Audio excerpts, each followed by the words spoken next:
Good afternoon, Lahat. Our presentation today is about the next major version of TLS, TLS 1.3, which it has some good features, including zero RTT, which is is a new session resumption, but could lead to potential replay attacks. Our intent today is to give you, the audience, 3 key takeaways. First is to give you an understanding of this TLS 1.3 and also the new feature called zero RTT, should be zero round trip time resumption, and also is to give you a raise awareness across the audience about the security or potential security risks of this new feature, zero RTT. And the third thing that we want to raise with you is to give you recommendations about how you can mitigate those potential risks. So then a disclaimer here, what we are going to discuss here are just our own opinion and does not reflect the view of our employer. So let's introduce ourselves. Hi everyone, my name is Alfonso García Alguacil. I work for Cisco as a senior security consultant. I mostly do penetration testing and research and development focused on offensive techniques. And of course, I'm glad to be here. Hi, my name is Alejo Murillo Moya. I am a senior security consultant at Cisco. I am the red team lead for EMEA, Europe, Middle East, Africa, and Russia. I have more than 10 years of experience as a security consultant, and I have plenty of certifications, technical certifications.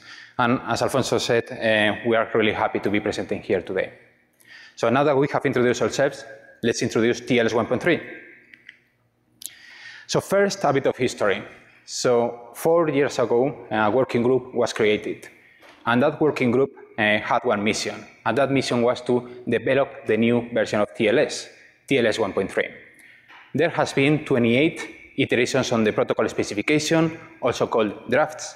And as you can imagine, it has been a long journey to go there, to the final draft. Let's move on and then see now which are some of the good things about the TLS 1.3 protocol. So one thing is that the TLS 1.3 has followed the keep it simple approach. And there is only 5 ciphers supported by the TLS specification. That means that if you are implementing the protocol, that's going to be much easier, and also that will reduce the complexity of the protocol. So imagine on previous version of TLS, we had dozens of ciphers. That's, if we compare that, now it's quite much better. We only need to support only 5.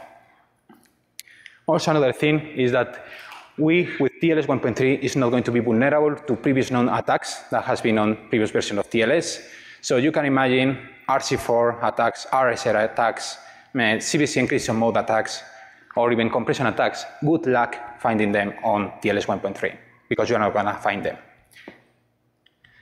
Another good thing is that TLS 1.3 supports perfect forward secrecy by default, and that's not like on previous version of TLS, which is something optional.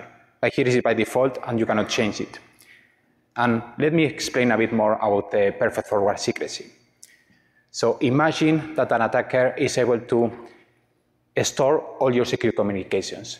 Perfect forward secrecy ensures that even if the attacker managed to get access to the server private keys, he wouldn't be able to decrypt your communications. And that's because ephemeral session keys are being used. And that's a good thing.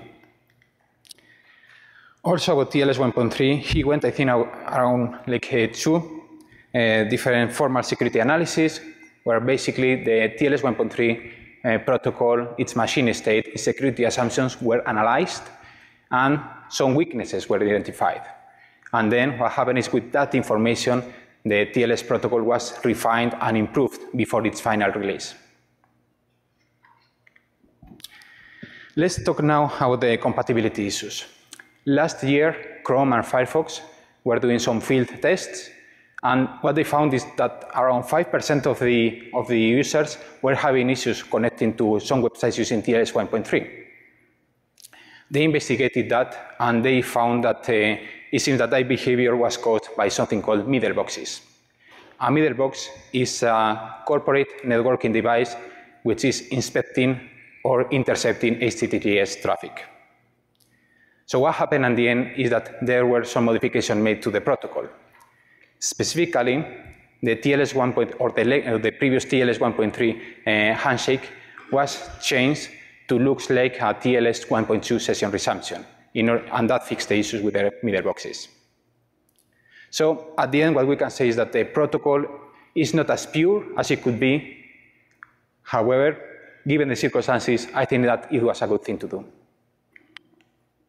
And then let's discuss the focus or the topic for this presentation. So one of the things that the working group for TLS wanted to do is to have a faster TLS. And that's especially important on mobile networks due to latency. So ZeroRTT was born, and just a quick recap, ZeroRTT is a session resumption which push data to the server, also called early data.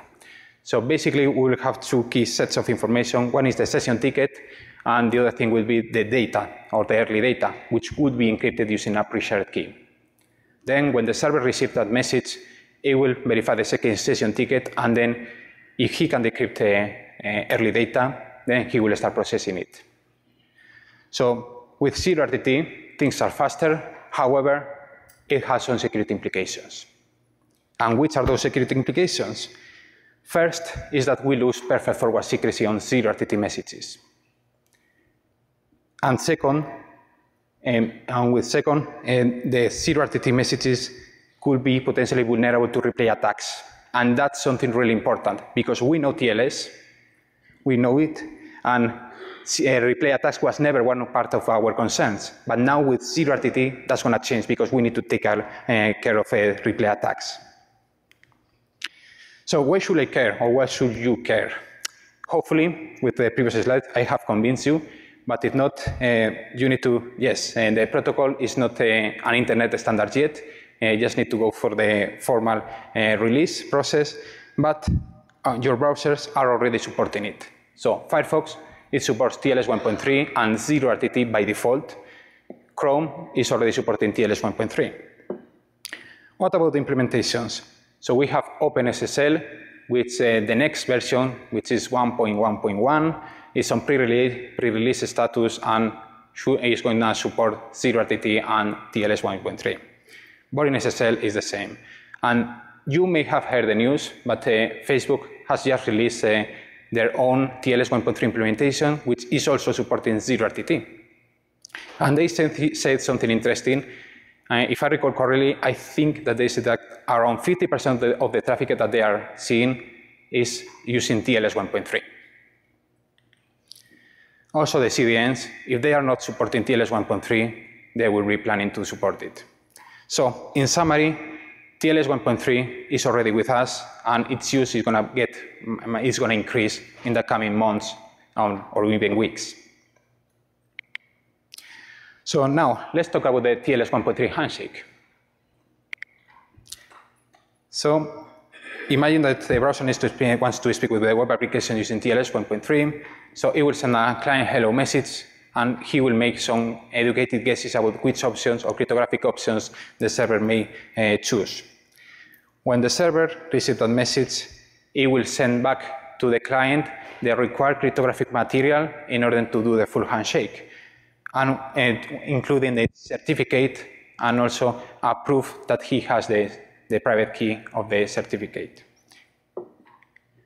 When the client will receive that message, it will verify that the certificate and also that proof he has the private key of the certificate is valid in order to ensure that he's talking with the right endpoint. And after that, the handshake has been completed. Once the handshake has been completed, application data can be transmitted securely. And as you can see here, there is something is called new session ticket that will be used in future communications. Now let's talk about the ZeroRTT session resumption. So imagine that you have a browser that needs to resume the session with the secure session with the web application. It will send a message to that, and it will have two key things. One is, as I mentioned before, the session ticket, and it will also contain the early data, or the data that it's going to be pushed to the server. Then the server is going to receive that message and it's going to process it, basically, and it will verify that the session ticket is a valid one, and also that he can decrypt the data. And if he can decrypt the data, it will pass that information to the next layer, which will be the web application in this case. And then it will send back a message to the client saying that everything went fine. The client will receive that message, and then it will tell the web application that, okay, that's fine. We no longer need to send any more. I'm not going to send any more early data. Let's continue the secure communications. And as you can see, application data will be transmitted securely. So as you can see, it may be possible to do replay attacks. And that's because the only thing that an attacker needs to do is just to have a copy of that original message, which will have the right information. It will have the right session ticket, and it will have also a valid pre-share key. So let's see how an attacker may look like. So imagine that we have a banking application, and we have a customer that wants to do a money transfer or transfer of funds on that application. So when he clicks submit, the browser is going to send a 0RTT message. So he sends a 0RTT message, and in this instance, the attacker is not going to do anything, but he will keep a copy of that message. The server then will receive that message. It will verify that the session ticket is valid. It will verify the data that has been encrypted with a pre-share key, and it will unencrypt the data, decrypt the data, and push to the web application, which will perform a money transfer. So we have there the first money transfer. But what happens if the attacker replaces that original message? So as we can see here, the server will process because it's a valid message, and the web application will perform the second money transfer here. And as you can see, the attacker can perform as many money transfers as he wants because he just needs to send that message again and again. So is it everything as bad as it looks like? Not really. So the working group put a lot of effort in the TLS specification to describe all the security risks of using 0RTT, and also they put some protections and mitigations that can be used to mitigate those risks. So one of the protections that are mentioned on the RFC is single-use tickets. Single-use tickets is a protection against replay attacks that can be used by the server, which basically is he has a database with all the valid session tickets. In reality, what happens is that when the server sends a session ticket to the client, it adds it to his own database, and when he receives a 0RTT message, he looks up that session ticket with the database, and then if there is a match, he will remove from the database. If there is a replay attack, what will happen is that the server will look for that session ticket on the database, and he wouldn't find it, and then will say, okay, I'm going to reject that message because this is a replay attack. So this procedure seems to be really good. However, it has one issue, one challenge, and it's how you replicate that database across complex environments. And the database synchronization, that's the real key issue here, and because that will open a potential window for an attacker to do replay attacks. Another protection that is mentioned on the RFC is a client hello recording. In this instance, the server will keep a list of all the client hello messages that he's receiving. So if he's receiving the first 0RTT message, he will take the client hello and will store on his list. If there is a replay attack, he will receive the same client hello, and then he will look up at the list and say, oh, sorry, I have already received that message. So he will reject that message. So same as before, the challenge here is how you synchronize that list on complex, global, and distributed environment. The RFC also mentioned a mitigation which is called freshness checks. So when the browser sends the 0RTT message to the server, it includes a timestamp of when that data was sent, that message was sent. So what the server can do is he can verify that timestamp and reject any messages that are not within a specific time frame window. Applications profiles. The RFC, and let me see if I can quote it properly, says that application protocols must not use 0RTT data without a profile that defines its use. which basically means that the application should be able to define which functionality, which paths should be exposed over ZeroRTT.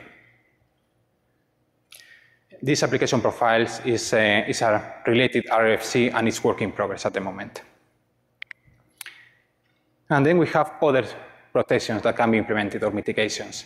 For example, OpenSSL has decided to segregate the normal TLS and the ZeroRTT API. And what they are trying to do is that if a developer wants to use ZeroRTT, that means because he really wants to do it and he knows that all the potential security implications of using ZeroRTT. Other protections that can be added could be added on the server or at the browser level. So for example, you can ensure that only ZeroRTT data is sent over HTTP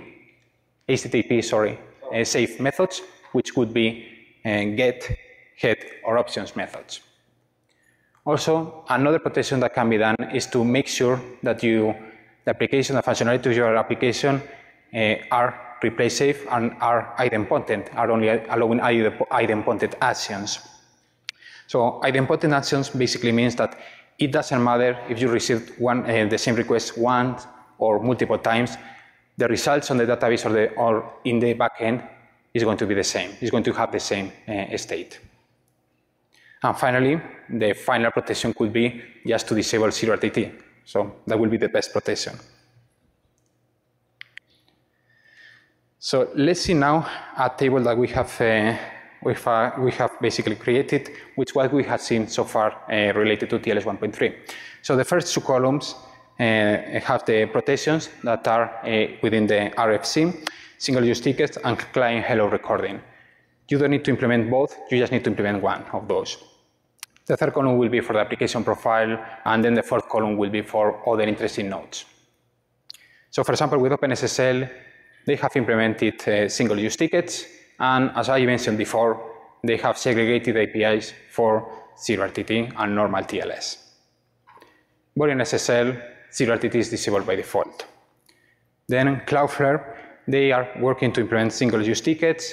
They have implemented application profiles using HTTP headers, and ZeroRTT is disabled by default. If you want to enable ZeroRTT, you need to do explicitly using the dashboard.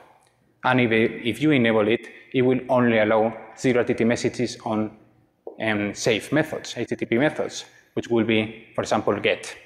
And on top of that, they have added another protection, which is they are not allowing parameters on GET requests. With Chrome, ZeroRTT is not available yet. I think there are plans to work in progress in order to enable that.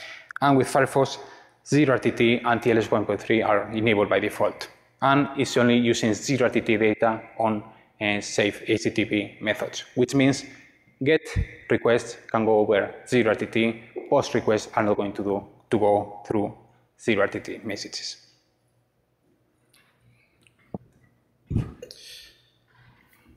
Okay, we are going to show the impact of ZeroRTT when an attacker is in the middle of the communications path between the web browser and the web server.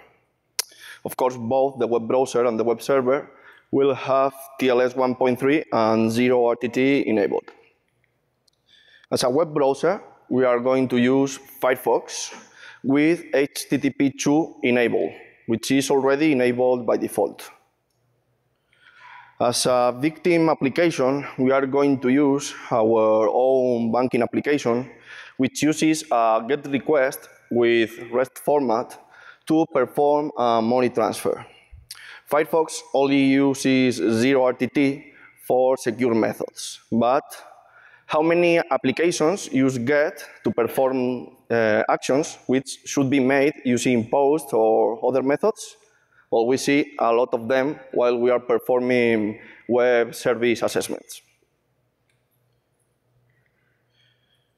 In a normal situation in which there is not any attacker, the web browser will only send one request using ZeroRTT, the first one. Then the TLS connection would be established, and the rest of the requests will be sent using the created secure channel until the keep alive time times out. Therefore, it is highly unlikely that an attacker could catch a tempting request to be replayed only with passive techniques. But let's see this with a video.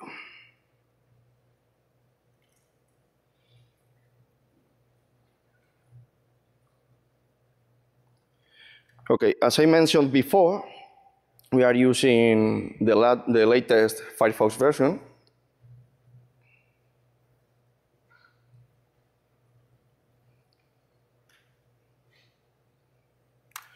This is the tool that we created to test the replay attacks. It is in the middle of the communications from the web browser to the web server. And in this first mode, the only thing it does is show a message when 0 RTT is detected. The tool is not a HTTPS proxy, it is only a TCP proxy. And this means that the tool is not the TLS termination point, and therefore it cannot see the unencrypted data. However, it can see the TLS packet headers, and using it, it can detect when 0 RTT is used.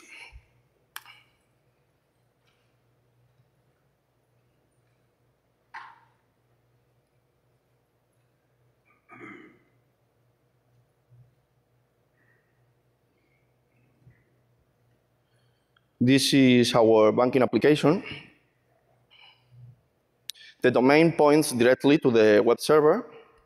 And as you can see, the certificate is correctly validated, so the user will not notice that we are in the middle.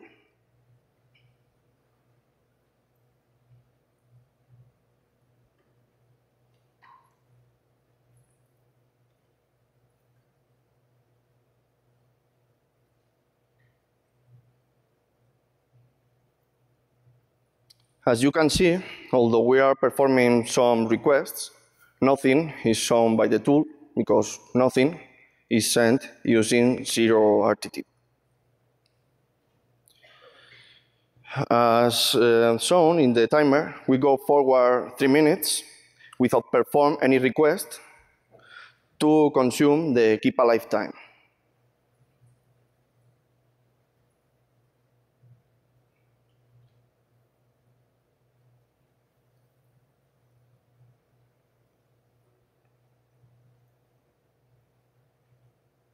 Now that the keep alive time has been consumed, the first request that we perform will go using 0 RTT.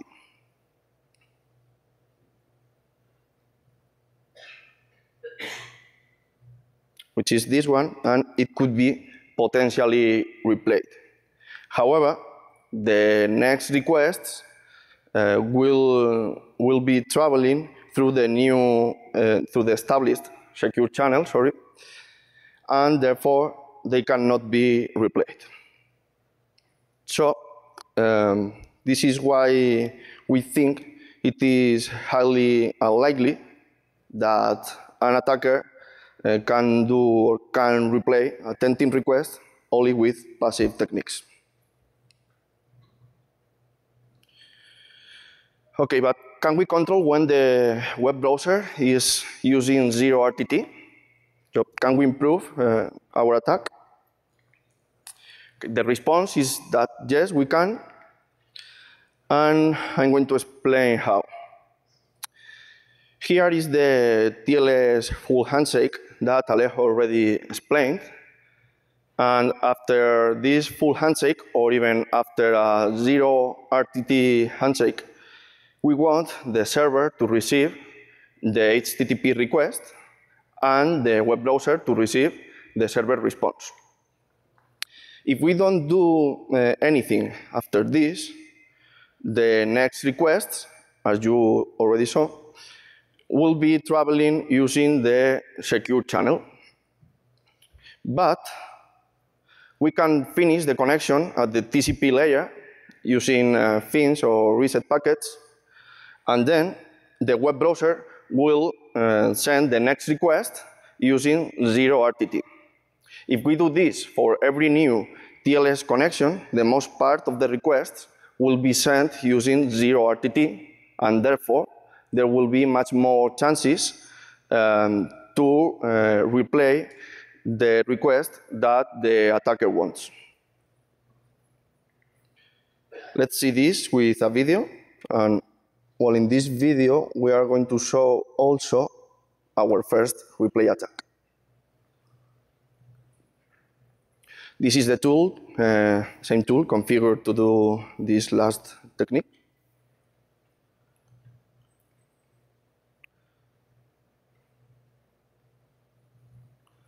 Our banking application is now hosted behind Cloudflare with 0RTT enabled.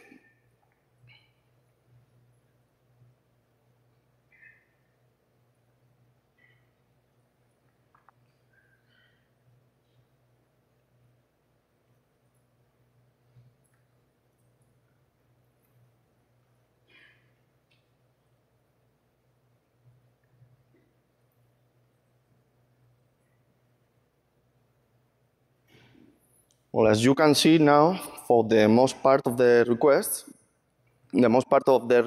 are sent using 0RTT. Due to the use of HTTP2, some of the requests are not really sent using 0RTT because only the HTTP2 preface is sent over it, and the real request will be sent later. However, we have noticed that for the requests which are initiated using AJAX, for the most part of them, they are sent using 0RTT.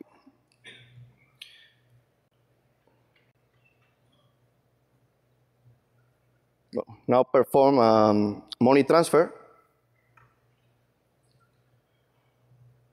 but this time we don't want to perform the replay, just to show that we are not tricking you.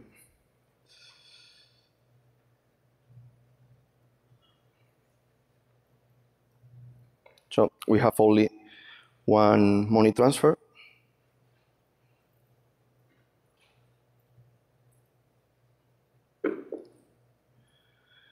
And now we perform a money transfer of $3. And we replay it 3 times.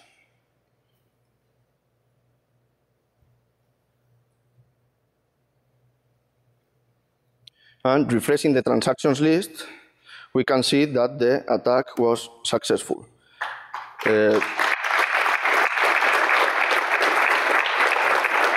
So the user only performed 1 money transfer, but we have 4 here.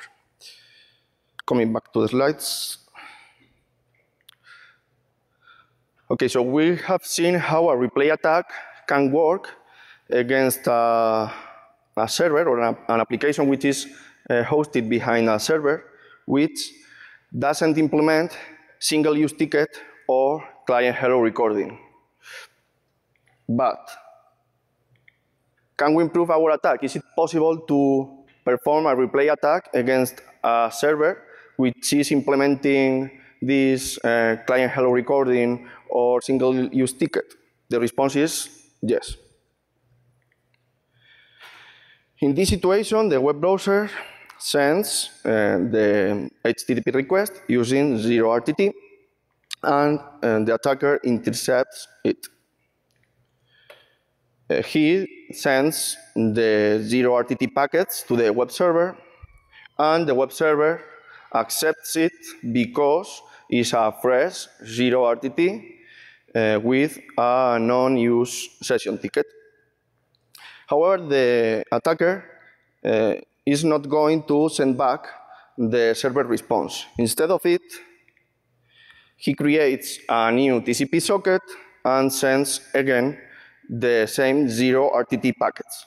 This time, the web server rejects the packets because it was using an unused session ticket.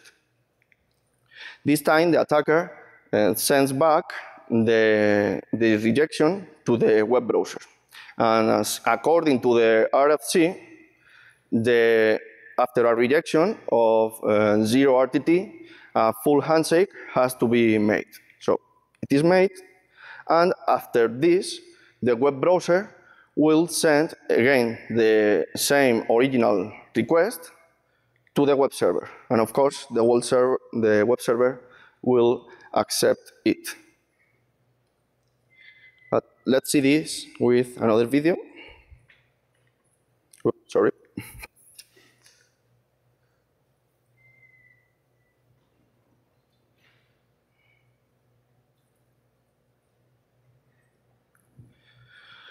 This is our tool, and in this case, it is configured to perform this last technique in combination with the killing technique to force the web browser to use 0RTT.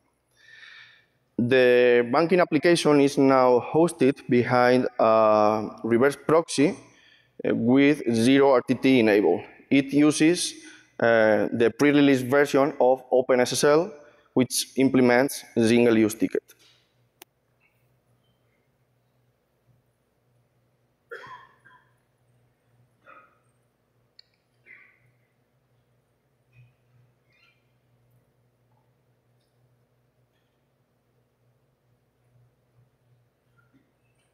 Like in the previous video, we perform a money transfer of $2, but we don't want to replay it.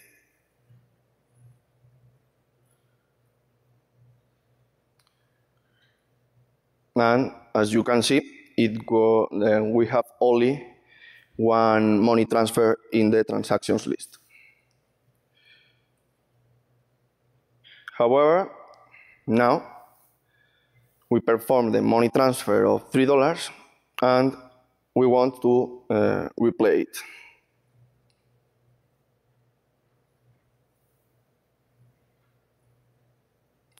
And refreshing the transactions list, we can see that the attack was successful again. The user only performed one money transfer, but we have two money transfers here.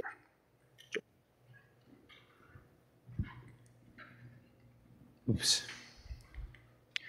Okay, let's talk about the side effects of 0RTT. So when we were deploying previous version of TLS, how the data was being transmitted was totally transparent to the web application. However, that's going to change with 0RTT because it adds a dependency between the TLS and the application layer, which has never happened before on TLS history.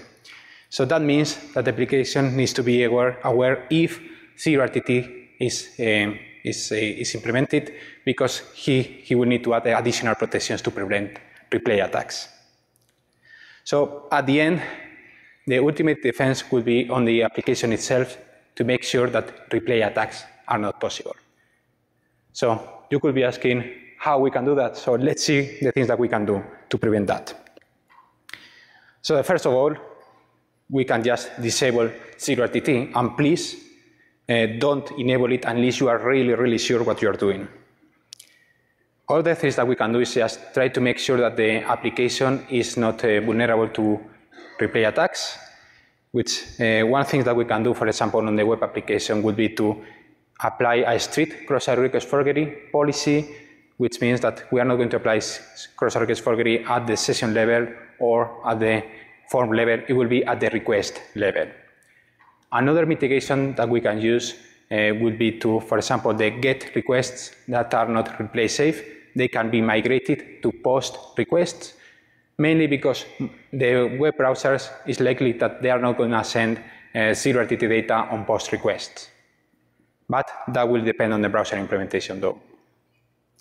Regarding the web services, if you are developing REST web services, make sure that you are following the good practices, and that means that you know how to use GET, POST, PUT, and DELETE properly. Regarding the GET the functionality that you are exposing over GET requests, please make sure that those actions are either just read-only or idempotent. And finally, please create a strict application profile which clearly defines which are the functionality or paths that are replay safe, so you are not exposing your application to 0RTT, to functionality that is not replay safe.